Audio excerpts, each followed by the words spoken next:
আসসালামু আলাইকুম। তো একটা সংক্ষিপ্ত ভিডিও নিয়ে আসলাম। সেটা হচ্ছে যে দেখুন এসছে আমার কাছে মিফতাহুল আজ বাংলাদেশের নির্বাচন সি অনলি ইংলিশ হোয়াটএভার।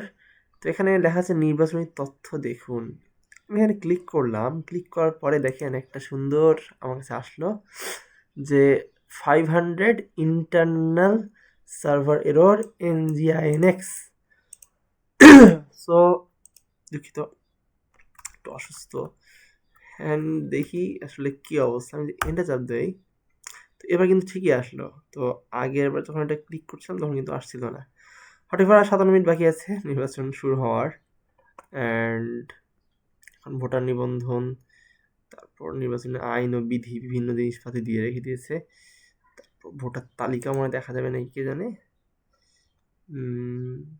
তো যাই হোক, আপনারা এগুলো দেখবেন, দেখা যাক আজকে কি হয়। আল্লাহ ভরসা।